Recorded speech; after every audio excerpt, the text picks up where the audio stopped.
Bienvenidos amigos al podcast número 1. Aquí está la respuesta. No olvides suscribirte a nuestras redes sociales, comparte con nosotros. Deseamos compartir esperanza y dar respuestas bíblicas contundentes. Estamos en las redes sociales como @aquí está la respuesta oficial. No olvides suscribirte en YouTube y darle a la campanita para que te lleguen todos nuestros videos. Muy buenas tardes, buenas noches, Hola, buenos hola. días para todos. Buenos días para Donde todos. quiera que usted esté, no sé a qué hora usted me está viendo, pero sea bienvenido a este programa. Verónica, ¿qué tal? ¿Qué tenemos para hoy? Bueno, bienvenidos a todos. Tenemos un nuevo segmento que se llama La gente pregunta. Este nuevo segmento consiste en que nosotros vamos a responder a todas las preguntas que hacen en cada video que se sube. Así que los invitamos a que ustedes puedan seguir haciendo sus preguntas. Y gracias a todos aquellos que han hecho ya sus preguntas. Entonces, en este nuevo segmento, en este nuevo video, vamos a responder algunas de ellas. Muy bien, es importante, ustedes son importantes para nosotros. Hacemos este segmento porque queremos que ustedes, como parte de nuestra familia, puedan entender más claro los conceptos bíblicos, la realidad de la Biblia. Nosotros tenemos varias preguntas de varias personas que hicieron en nuestras redes sociales. Ustedes van a ver en la pantalla quiénes hicieron esas preguntas y por ende nosotros les prestamos atención, aunque usted no lo crea. Queremos seguir compartiendo con ustedes. Sí. Vamos a ver la primera pregunta que tenemos ahí, que mi hermana Verónica tiene, que vamos a contestar hoy día. Bienvenido Néstor también, que está por ahí un poco calladito todavía. Gracias. Bienvenido. Saludos. Bueno, la primera pregunta que dice, ¿cómo tratar la ansiedad y el estrés? Bueno, primero, las preguntas vamos a ir contestándolas desde la Biblia. Vemos que es una realidad en cuanto que en el mundo que vivimos, en el mundo caído que vivimos, no nos vamos a salvar de enfrentar situaciones adversas y difíciles. Situaciones que nos van a introducir en un estado de estrés y ansiedad. Eso no, nadie probablemente va a eludir eso. Sabemos que, por ejemplo, hay cosas que pasan de repente en la vida, ¿no? Como la muerte de un familiar, eso genera estrés. La pérdida de trabajo. La pérdida de trabajo, una enfermedad, un diagnóstico no favorable. Y sí es cierto que eso está ahí. Ahora, Cristo, en la palabra de Dios, dice que, por ejemplo, en Juan 16:33, si nosotros vamos ahí, Juan 16:33, dice,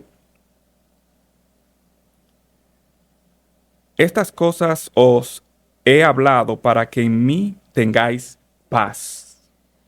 En el mundo tendréis aflicciones, lo acabamos de escribir, ¿no? Sí.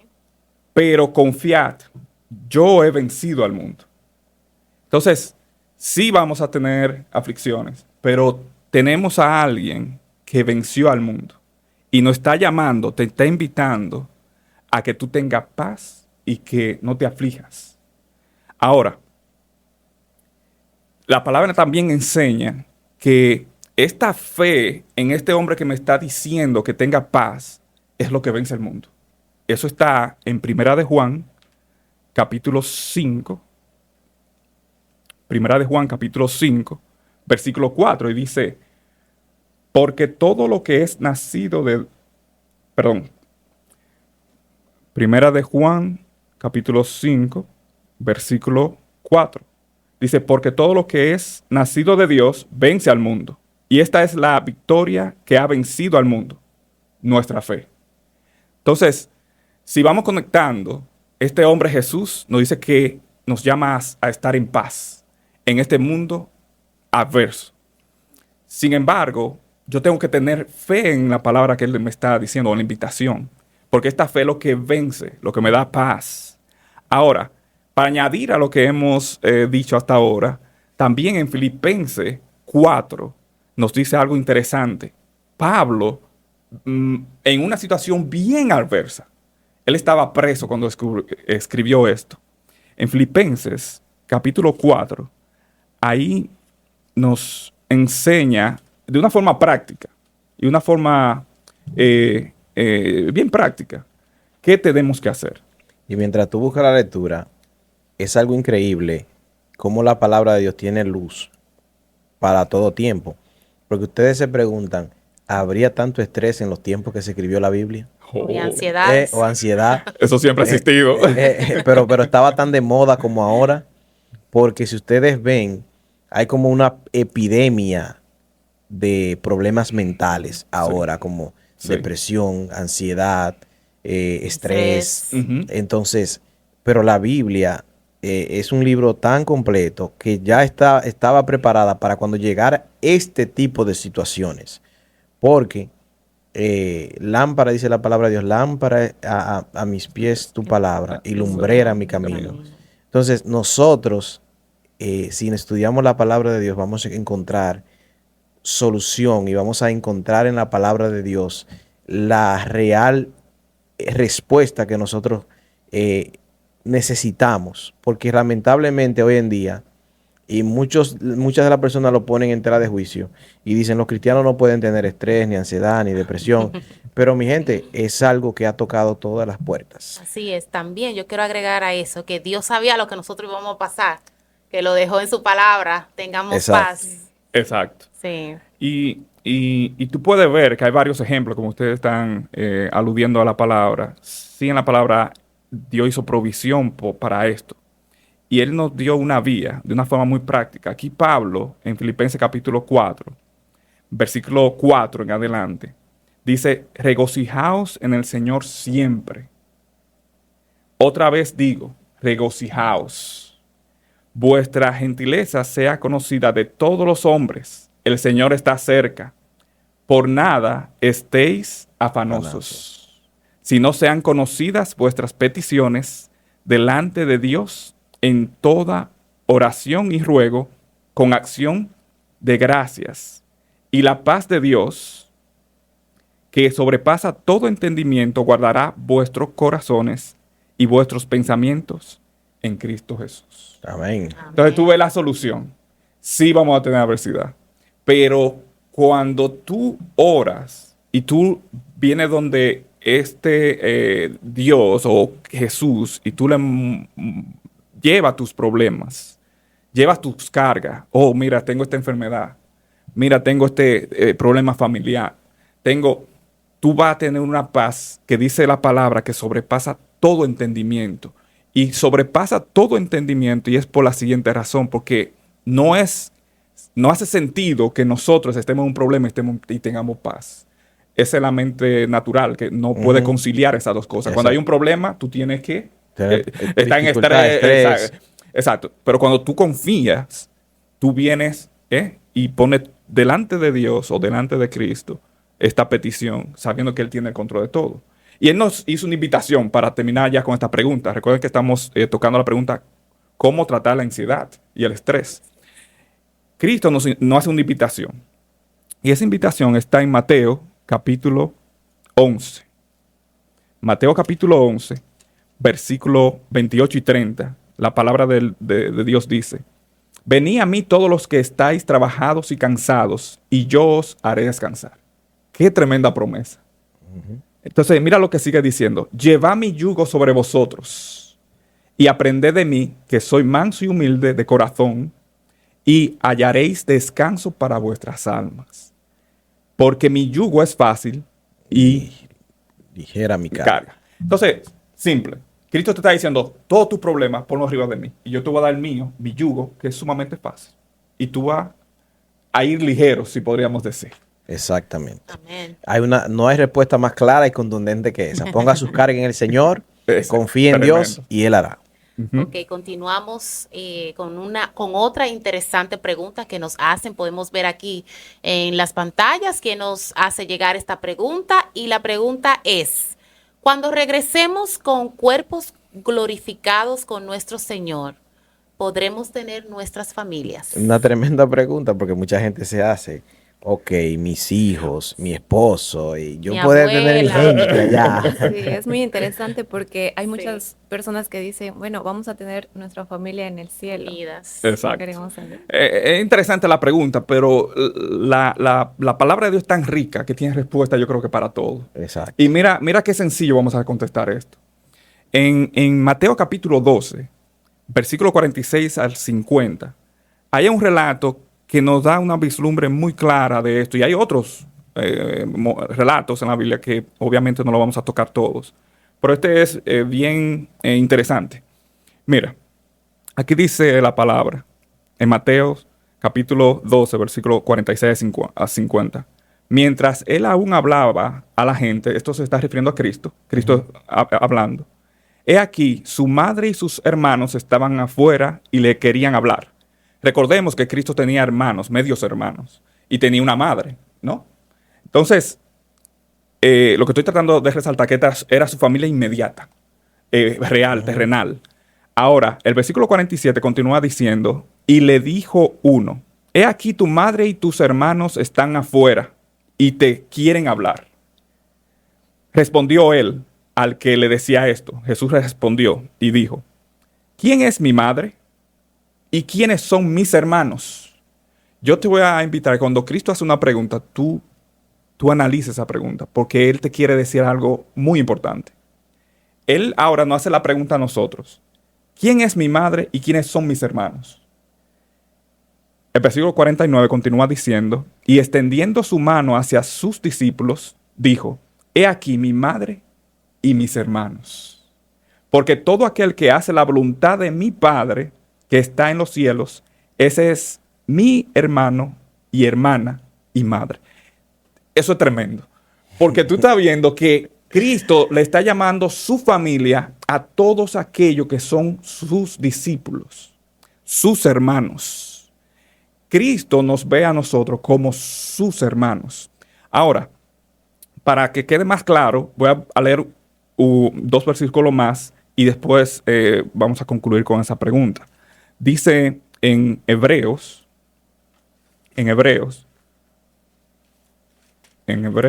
capítulo 2. De paso, esa es una pregunta que por años yo la vengo escuchando, pero por muchos años, porque la gente siempre tiene esa inquietud y siempre dice, wow, si yo me casé 2 veces, Ay, se me murió el esposo y yo me casé de nuevo, ¿qué yo voy a hacer en el cielo? Ay, ¿Cómo va a ay. pasar eso? Pero vamos para allá, Leo. Vamos para allá. Porque tú estás poniendo rojo esto aquí. Pero mirando la pregunta en sí, que la persona, la inquietud que tiene, según lo que puedo ver en la pregunta, es cuando regresemos con cuerpo glorificado con nuestro Señor. Ella está hablando después del milenio. Ya hemos ido al milenio y hemos regresado ya para establecernos aquí a vivir en la tierra, según lo que entiendo de la pregunta.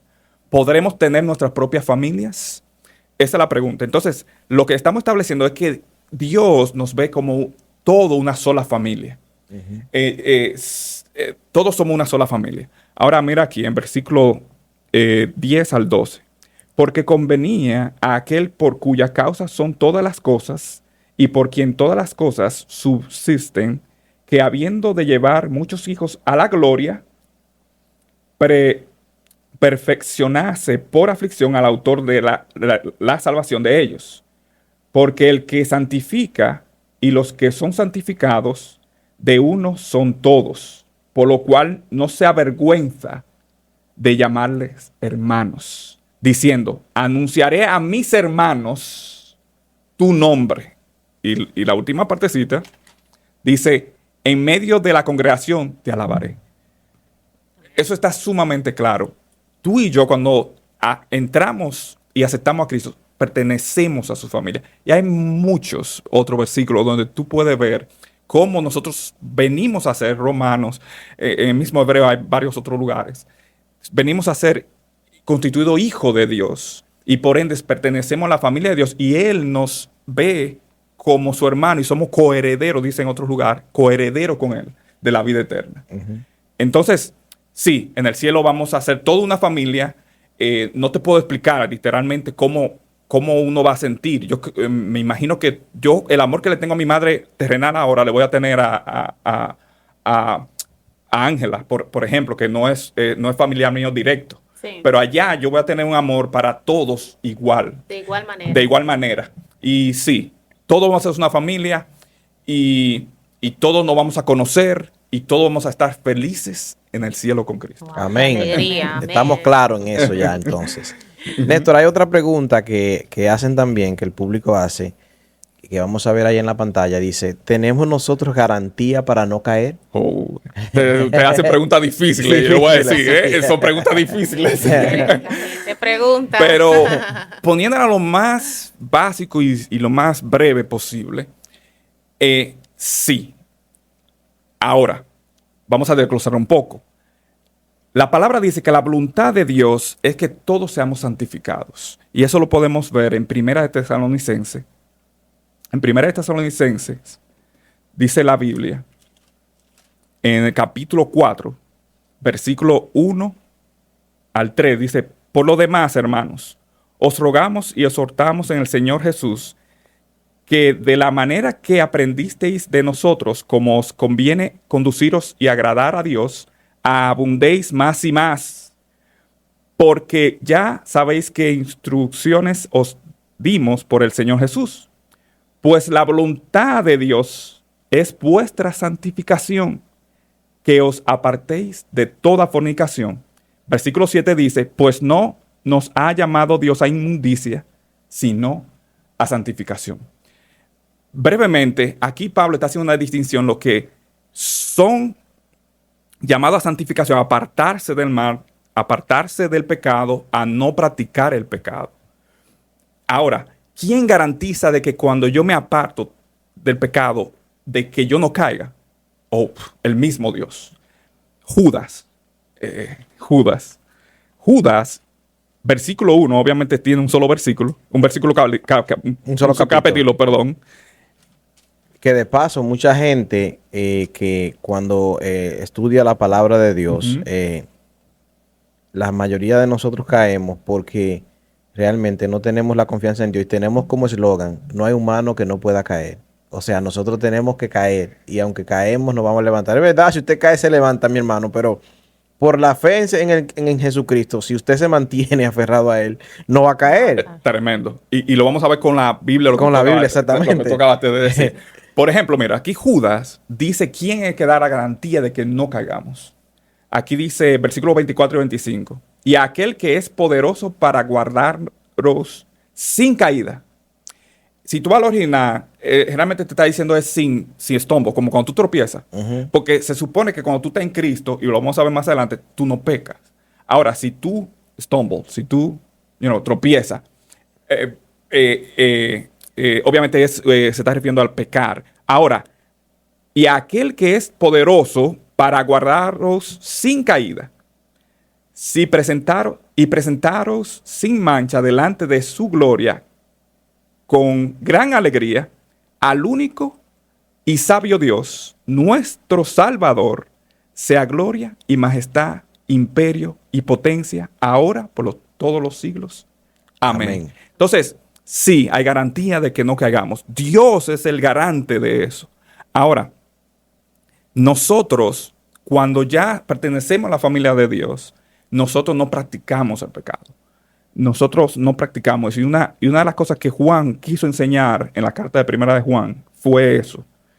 Por ejemplo, él dice, capítulo 3 de Primera de Juan 5 al 9, dice, y sabéis que él apareció, refiriéndose a Cristo, él apareció para quitar nuestros pecados, y no hay pecado en él. Todo aquel que permanece en él no peca, o no tropieza, o no practica el pecado, lo que quise decir. Todo aquel que peca no le ha visto, ni le ha conocido. Hijitos, nadie os engañe. El que hace injusticia, que no pecar, eso es hacer justicia, o no practicar el pecado, perdón, es justo, como él es justo. El que practica el pecado es del diablo. Es lo que dice aquí. Eso es lo que dice la palabra. Porque el diablo peca desde el principio. Para esto apareció el Hijo de Dios. Para esto apareció el Hijo de Dios. Para deshacer las obras del diablo. Todo aquel que es nacido de Dios no practica el pecado. Yo no lo practico. Porque la simiente de Dios es Cristo. La simiente de Dios permanece en él, dentro de mí. Y no puede pecar porque es nacido de Dios. Tremendo. Exacto, está Entonces, muy claro. De exacto. paso, yo quiero agregar algo como hacer un ejemplo. Ok. Tú decías, el que está en Cristo no peca. ¿Sabían ustedes que nosotros pecamos? Porque eso es como cuando nosotros conectamos un radio a la electricidad y se mantiene encendido todo el tiempo. Cuando nosotros lo desconectamos, ¿qué hace? Se apaga. Se apaga. Eso mismo pasa. Cuando nosotros estamos en Cristo, conectados con Cristo, no pecamos. Cuando nos descuidamos y nos desconectamos, ahí es que viene el pecado. Exacto. Y cuando pecamos tenemos esperanza aún. Exacto. Y voy para allá ahora. Claro, para que no piensen para que no piensen que ya que tú no hay- estás... que ya se acabó. Entonces podríamos decir que es un pecado involuntario, por así decirlo, ¿no? Exacto. A veces Exacto. sí. Exacto. Porque Y a no veces no no. es algo consciente que la persona ha planificado hacer, ¿no? Porque puede haber el caso que una persona no sabe algo malo que está haciendo, ¿no? Exacto. Y no lo está haciendo con la intención de fallar a Dios. Exacto. Hay muchos casos así. Hay casos donde nosotros le pedimos un permiso de 5 minutos, 10 minutos a Dios y nos desconectamos a propósito No. y comenzamos a hacer cosas que sabemos. Hay que tener cuidado con esos permisitos que uno le Sí. pide porque Sí. Sí, Verónica, Ángela y Leo, recordemos que tenemos un enemigo y él nos tienta. Sí. Y él quiere que caigamos. Tentó a Jesús. Exacto. Sí. Entonces, por eso, que si en una de esas tentaciones no estamos tan firmes, podemos nosotros, si estamos en ese camino de proceso de madurez espiritual y caemos, dice la Biblia aquí, el mismo Juan, 1 Juan 2, 1, dice, hijitos míos, estas cosas os escribo para que no pequéis. Y si alguno hubiere pecado, abogado tenemos con el Padre a Jesucristo. El justo. El justo. Amén. Ahora, tú mencionaste algo interesante más temprano aquí en este segmento, que fue que el justo, dice la Biblia en Proverbios 24, dice, cae 7 veces y se levanta. Ahora, recordemos que el número 7 representa completion, completo. Perfección o madurez, que es realmente lo que es perfección. Entonces, sí, cuando yo estoy en este proceso, yo caigo, pero yo me levanto y va a haber un momento que yo me levanto y no voy a caer. ¿Por qué? Porque tú vas a tener una tal relación con Dios, como dice, o tan conectado con Luz 220, tú que no te vas a desconectar y por ende va a ser difícil que Satanás te lleve a pecar. Exactamente. No es que tú no puedas pecar, pero, va a ser muy difícil. exacto. Bueno, ahí tenemos otra pregunta que Verónica tiene por ahí, que es una pregunta pareciera fácil de contestar, pero es más profunda de lo que parece. Sí, esta Sí. pregunta es muy interesante y dice, ¿Dios quería salvar a Nínive o a Jonás? Ay, Ustedes me la ponen en China, muy buena. Pero está buena esa pregunta, porque, pero de la manera que Dios puso en mi mente de approach la pregunta, o de contestar la pregunta, es de una forma muy sencilla. Dios anhela salvar a todo el mundo. Ese a todos. Entonces, por ejemplo, en segunda de Pedro, estoy tratando aquí de buscarlo lo más rápido posible. Segunda de Pedro, capítulo 3, versículo 9. De paso, los que no han leído la historia de Jonás, es bueno que lo hagan para que entiendan que ahí hay lecciones para todo el mundo. Para todos nosotros hay una lección en ese libro. Y vamos a tocar un poquito del libro así a medida de resumen. Pero aquí para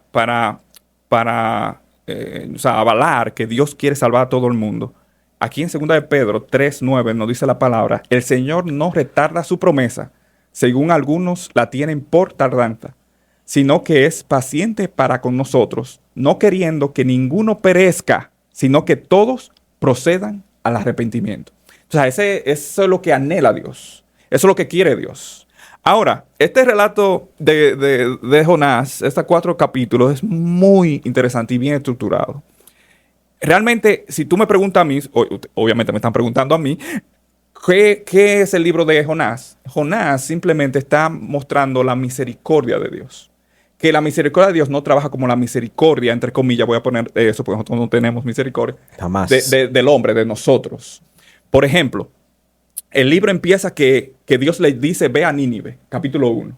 Él se va y se Tarsis. va, exacto, se va en una embarcación y sabemos todo esto. Sí. Entonces ya el capítulo 2, ¿qué es? La oración. Él está dentro del pez orando. Y hay un versículo ahí que no me voy a dar el tiempo para leerlo, pero si usted lee la historia lo va a encontrar, donde dice que habla de las misericordias, donde yo creo que lo voy a buscar porque no me gusta, Y sabes que Sí. en ese capítulo, o sea, en la historia de Jonás, hay muchos detalles que nosotros debemos prestar atención porque ahí uno puede descubrir muchísimas cosas interesantes. Sí, y por aquí estaba un día de esto nuestro amigo y hermano Bernardo Reyes, que tocó un punto muy interesante.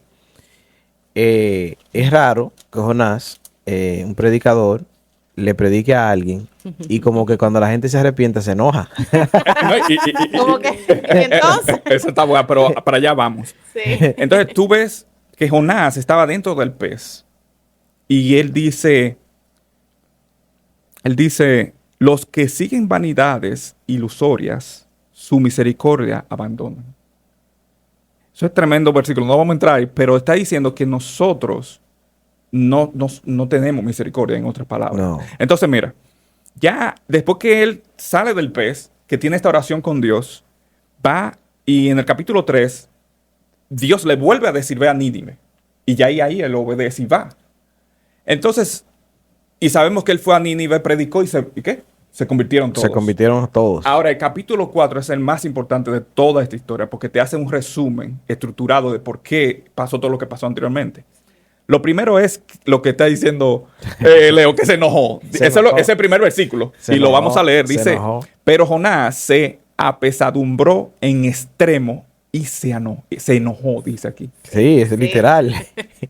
Y oró a Jehová, versículo 2, y dijo, ahora, oh Jehová, ¿no es esto lo que yo decía estando aún en mi tierra? Cuando él estaba allá, cuando la primera Ajá, llamada, ajá. dice él, por eso me apresuré a huir de Tarsis, porque sabía yo que tú eres Dios clemente, piadoso, tardo en enojarte y de grande misericordia, y que te arrepientes del mal. Eso está tremendo, porque después de ahí usted sabe que viene la historia de la calabacera, Sí. que creció en un día y se murió en un día. Eso fue una enseñanza para Jonás y para todos nosotros. Claro, le dice Dios, "Oh, entonces tú le tienes cariño a esa calabacera que nació ahora." Exacto. Entonces, lo que Dios está diciendo con eso es que así mismo nosotros somos seres humanos. Él nos creó y sabe que nosotros somos nada. Pero Él tiene misericordia de nosotros y quiere salvarnos. Por eso, al final, dice el último versículo, y no tendré yo piedad, perdón, el versículo 10 y 11, para ya terminar esta pregunta. Y dijo Jehová, ¿tuviste tú lástima de la calabacera en la cual no trabajaste, ni tú la hiciste crecer, que en espacio de una noche nació y en espacio de otra noche pereció? ¿Y no tendré yo piedad o misericordia de Nínive, aquella gran ciudad donde hay más de 120,000 personas que no saben discernir entre su mano derecha y su mano izquierda, y muchos animales? Simple. Dios tiene misericordia de nosotros. Nosotros estamos hundidos en pecado y Él quiere salvación para nosotros. Ujú. Por eso introduje la pregunta que Él quiere salvación para todos. Y Dios, lo último que digo de esta pregunta, está salvándonos todos al mismo tiempo. Exacto. Por eso aquí la respuesta es, Él estaba salvando tanto a Jonás como a Nínive. Wow. Amén. Amén. Porque Dios quiere salvarnos a todos. Él es misericordioso, Él quiere salvar. Y, perdón, antes de culminar con esa pregunta, a mí lo que más me encanta de esa historia es que como pese a que Jonás pasó todo ese proceso para él personalmente difícil también, ¿no? Porque todos pasamos por momentos difíciles también.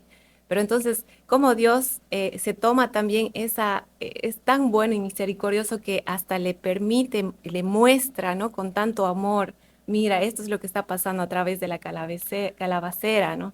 Entonces, él puede comprender realmente que que Dios le está mostrando su misericordia. Exacto. Amén. Tremendo. De verdad que estas preguntas Sí, están sí. sabrosas. Como me impresionan. Ok, tenemos otra pregunta y pueden ver en sus pantallas quién nos las hizo. Y la pregunta dice, ¿Dios nos escoge o nosotros vamos? Usted me da Y una- como yo no voy donde me invitan, si me invitan yo voy. Exacto. Oh my. Oh wow. Mire lo que pasa. Esto es bien compleja esa pregunta, pero vamos a dar una respuesta, tratar de una respuesta bien sencilla. Bueno, no tan sencilla. En Efesios capítulo 1, versículo 3 al 14, es donde tú puedes dar respuesta clara a esto. Y tenemos que leer el pasaje completo, un poquito detenido, porque ahí mismo está la respuesta de esto. Yo voy a ir rápidamente a Efesios. Efesios capítulo 1. Capítulo 1. Del versículo 3 en adelante, al versículo 14 voy a leer. La palabra de Dios dice, bendito sea el Dios y Padre de nuestro Señor Jesucristo, que nos bendijo en toda bendición espiritual en los lugares celestiales en Cristo, según nos escogió. ¿Quién nos escogió? Dios. Dios. Sigue diciendo el versículo, en Él. ¿Quién es Él aquí? Cristo. Cristo. Entonces, Dios nos escogió en Cristo, en Él, antes de la fundación del mundo, para que fuésemos santos y sin mancha delante de Él. En amor, habiéndonos predestinado para ser adoptados hijos suyos por medio de Jesucristo. Entonces fuimos, ¿qué? Escogido en Él antes de la fundación del mundo, escogido en Cristo. Además, el siguiente versículo dice que somos suyos o somos sus hijos por medio de Jesucristo, según el puro afecto de su voluntad, para alabanza de la gloria de su gracia, con la cual nos hizo acepto en el amado, en quien tenemos redención por su sangre, el perdón de pecados según las riquezas de su gracia, que hizo sobreabundar para con nosotros en toda sabiduría e inteligencia, dándonos a conocer el misterio de su voluntad. ¿Cuál es el misterio de su voluntad? Según lo que hemos leído. Que fuimos escogidos en Cristo para salvación, desde antes de la fundación del mundo. Ahora continúa diciendo el versículo, según su beneplácito. Yo te puedo decir algo, a Dios nadie le dice qué hacer. No. Entonces, Dios, por su amor, su gracia, Él le plació que fuera así. Que a través de Cristo, yo, antes de la fundación del mundo, tenga salvación. Amén. Ahora continúa diciendo, el cual se había propuesto en sí mismo, fue Él mismo que lo determinó, de reunir todas las cosas en Cristo, en la dispensación del cumplimiento de los tiempos, así las que están en los cielos como las que están en la tierra. En Él asimismo tuvimos herencia. Cuando dice en Él, en Cristo se está refiriendo, habiendo sido predestinados conforme al propósito del que hace todas las cosas según el designio de su voluntad, a fin de que seamos para alabanza de su gloria, nosotros los que primeramente esperábamos en Cristo, en Él también vosotros, habiendo oído la palabra de verdad, la predicación, escuchamos la predicación, ¿de quién? De Cristo, ¿no? El evangelio de vuestra salvación, y habiendo creído en Él, fuiste sellado con el Espíritu Santo de la promesa, que es la arras. Arras es la garantía de nuestra herencia hasta la redención de la posesión adquirida para alabanza de su gloria. Tremendo. Simplemente, en pocas palabras, lo que está diciendo que nosotros en Cristo, Dios hizo un plan. Y este plan el fundamento de este plan es Cristo. Y lo hizo antes de la fundación del mundo, porque Dios sabe todas las cosas. Amén. Entonces, simplemente, el que en Cristo, el que acepta a Cristo, se le aplica esto, es escogido, podríamos decir, pero en Cristo. Ahora, para yo lograr tener tener este beneficio de este plan de Dios, de su voluntad, de que nosotros seamos salvos, yo tengo que creer en Cristo. Eso está en Juan 3, 16 al 21. Aquel que cree no será condenado y aquel que no cree ya ha sido condenado. Dios anhela la salvación de todos nosotros. Eso lo leímos. Él quiere que todos lleguemos a arrepentimiento. Dios mismo, si usted lee Romanos 2, 4 al 11, dice que Dios mismo nos lleva al arrepentimiento, nos guía al arrepentimiento. Aquí estamos contestando la segunda parte de la pregunta. Nosotros vamos. Bueno, Dios nos guía al arrepentimiento y Él lo hace a través de su Santo Espíritu. Porque el Espíritu de Dios vino ¿a qué? ¿A convencer de qué? ¿De pecado? ¿De justicia? Y de juicio. Y de juicio. Juan 16, 7 al 11, si lo pueden leer. Así que Dios nos ha escogido en Cristo. El que no está en Cristo, por ende, si usted lee Romanos 2, 4 al 11, léalo. Ahí habla del juicio de Dios, del justo juicio de Dios, donde Él nos dice de que aquellos que por la dureza de nuestros corazones rechazamos este regalo, porque esto es un regalo, entonces iremos a condenación, y aquellos que no, iremos a vida eterna. Bueno, aquellos que recibamos, obviamente, a Cristo, este plan, este regalo, iremos ¿qué? A vida eterna. Amén. Eso es lo que resumido dice ahí. Exacto. Amén. Vamos a contestar una última pregunta que no se puede quedar, porque este video sí fue bien comentado.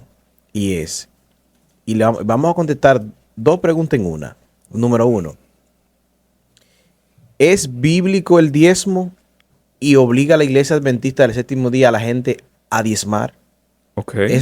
Vamos a contestar eso porque eso es bien importante. Exacto. Y la gente está esperando nuestra respuesta. Y aquí yo quiero que todos participemos. Exacto. Porque es bueno tener una perspectiva también. Ajá. Es interesante. Pero vamos a establecer lo primero, si es bíblico diezmar. Exacto. Eso es lo primero. Y vamos a tocar brevemente y lo vamos a decir. No vamos a ir creo que ni a los textos. A un texto tal vez vamos. Y es que el diezmo es bíblico. Y es por la siguiente razón. En Génesis capítulo 14, versículo 16 al 17 al 20, ahí Abraham, que aún no era Abraham le dio los diezmos. ¿A quién? A Melquisedec. Uh-huh. Entonces, vemos que ahí aún el pueblo de Israel no estaba formado, faltaba mucho aún para que estuviera constituido como nación. Porque muchas veces decimos, no, que eso es el pueblo judío. Y eso se relaciona también con el sábado. Pero sí. No vamos a entrar ahí. Pero sí vemos que allá Abraham le dio el diezmo a Melquisedec. Y eso implica muchísimas cosas que no vamos a tocar. Ahora, si tú adelantas la historia en la Biblia, Jacob también le dio el diezmo a Dios. Cuando él estuvo ahí durmiendo, ¿recuerda el sueño de él? Ajá. Génesis 28, 22, Jacob prometió darle el diezmo de todas las cosas a Dios. Ahora, también, ya después que Israel era una nación, o sea, Jacob, las 12 tribus, y entendemos todo eso. En Malaquías, que lo usamos mucho ese versículo. 3:10. 3:10. Pero si tú haces el contexto, tú tienes un mejor vislumbre de lo que está pasando. Y ahí, Dios, y yo lo voy a leer porque yo creo que es tan importante. A veces lo tomamos por granted porque lo hemos escuchado tantas veces. Uh-huh. Eso ahí. Pero yo quiero que lo leamos rápidamente. Malaquías. De paso, ese asunto del dinero le duele a la gente porque la gente entiende que ese dinero lo están utilizando para otras cosas. Sí. Otros No, fines. si usted ve esta cabina aquí y usted ve todo lo que hay aquí, eso es a través de los diezmos y las ofrendas. O sea, no es un dinero que se está haciendo para que nadie se haga rico ni nada por el estilo. Exacto. Y la palabra de Dios, para algún motivo como este, Ujú. Dios establece el diezmo y la ofrenda. Sí. Entonces, bueno, tú que mencionas eso, voy a mencionar algo antes de ir a Malaquías, que es muy importante. Ya cuando en Levíticos y donde se da la ley, se establece esto del diezmo, este sistema de diezmo, recordemos que estaban divididos en tribus, y había una tribu que era la de los levitas, que eran los que se dedicaban al templo, los sacerdotes. De ahí venían todos los sacerdotes. ahí están los cantantes y todos estos que se dedicaban al templo. Estos no tenían ni herencia ni trabajaban. Ellos, del diezmo que daban las demás tribus, ellos eran sustentados. Y un elemento importante que tenemos que observar sobre todo esto es que ellos, de ese diezmo que recibían los sacerdotes, tenían que diezmar, el diezmo del diezmo, para que tú veas que es algo que es para beneficio de nosotros, realmente. Ahora, si vamos aquí a Malaquías, Dios está hablando. Y el versículo 8 en adelante dice, ¿robará el hombre a Dios? Mira cómo pregunta a Dios. Pues vosotros me habéis robado y dijisteis, ¿en qué te hemos robado? En vuestros diezmos y ofrenda. Malditos sois con maldición, porque vosotros, la nación toda, me habéis robado. Traed todos los diezmos al alfolí y haya alimento en mi casa. Y probadme ahora en esto, dice Jehová de los ejércitos. Si no, os abriré las ventanas de los cielos y derramaré sobre vosotros bendiciones hasta que sobreabunden. Reprenderé también por vosotros el devorador, y no os destruirá el fruto de la tierra, ni vuestra vid en el campo será estéril, dice Jehová de los ejércitos. Vemos que sí es bíblico el diezmo, y aparte de eso hay promesa. Dice que Dios va a bendecirte. Dice que Él va a alejar el devorador, que es Satanás, para que el dinero que te quede después que tú das el diezmo no se te haga nada, sino que te rinda, que te va a rendir aún más de lo que tú tenías con todo el diezmo antes de dar el diezmo. Si tú tenías $100 y tú diste el diezmo que corresponde a $10, en los $90 te va a rendir más que los 100 que tú te quedes con todos ellos. Así que, ahora, eso fue el Antiguo Testamento, y hay un versículo que quiero cerrar con él para establecer esto del sistema del diezmo, y es Mateo 23:23, que vemos que Cristo mismo mencionó esto, y este es resaltar, porque tú ves que aquí Cristo dice, ay de vosotros, escribas y fariseos, hipócritas, porque diezmáis la menta y el eneldo y el comino, y dejáis lo más importante de la ley, la justicia, la misericordia y la fe. Esto era necesario hacer sin dejar de hacer aquello. ¿Qué es aquello? Diezmar. Entonces, el diezmo es bíblico. Y podríamos pasar aquí mucho más tiempo analizando pasajes bíblicos, donde sí vemos que tanto en el Antiguo Testamento y a hoy, en el tiempo de Cristo y hoy mismo, está vigente tanto el diezmo como las ofrendas. También esto que el diezmo es una prueba de fidelidad hacia Dios. Exacto. Sí, y el diezmo aún más. Cuando tú diezmas, tú estás reconociendo a Cristo mismo como sumo sacerdote. Amén. Porque si tú conectas eso con Hebreos y Melquisedec, eso es lo que te está diciendo. Eso es algo increíble, el diezmo, la bendición que hay. Pero la otra pregunta, ¿cuál era? Pero hay que tener fe para diezmar, porque las personas que no tienen fe y fidelidad a Dios no lo van a poder hacer. La otra pregunta es, ya la que yo quiero que se conteste es, ¿obliga a la iglesia adventista a diezmar? Aquí yo creo que usted me ayude. Bueno, nosotros que estamos acá, que pertenecemos a la iglesia adventista del séptimo día, sabemos que la iglesia en ningún momento obliga a nadie a diezmar. De paso, la iglesia es muy cuidadosa con cómo se le habla a las personas, cómo se le instruye, cómo se capacita a las personas, porque la iglesia entiende que eso es un asunto de fe y fidelidad personal. No es un asunto grupal de que yo tengo que hacer lo que el grupo diga. No, es un asunto personal. Tampoco la iglesia juzga a nadie que no diezma, no juzga a nadie. Claro, la iglesia como iglesia tiene un papel fundamental y es incentivar a las personas a la fidelidad en todos los sentidos. Tiempo, talento, dinero y en muchísimas cosas. O sea, pero el trabajo de la iglesia es promover los valores que tiene la palabra de Dios. Ese es el trabajo, no obligar a nadie. Y además entender que detrás de todos estos como órdenes o más bien decir mandamientos, mandatos de Dios, Dios quiere como trabajar con nosotros mismos, ¿no? Con nuestro interior. Entonces vemos cómo al nosotros dar el diezmo podemos desprendernos de algo que podría ser un obstáculo para crecer en este mundo, ¿no? Entonces Dios nos está ayudando a despojarnos de todo este mundo y a depender completamente de Él. Entonces eso es también además... También diezmar es algo que le pertenece a Dios. O sea, no es que yo estoy, Déjame pagarle. No, la cuota. No. Es algo que ya le pertenece a Dios. Exacto. Ese 10% es de Dios. Es de Dios. Ese 90% es suyo.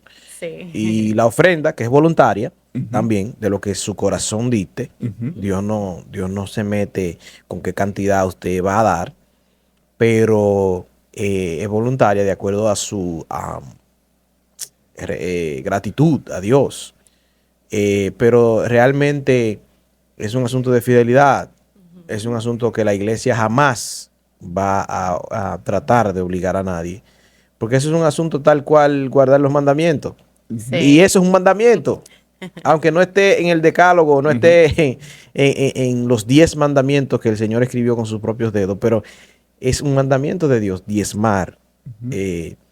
Dios va a multiplicar sus bienes, no solamente porque usted diezma, sino porque usted le es fiel. O sea, no es porque, Dios me va a dar mucho porque yo estoy diezmando. No, porque es un deber de cada persona. Es algo para ser fiel. No crea usted que porque usted diezma usted va a ser millonario.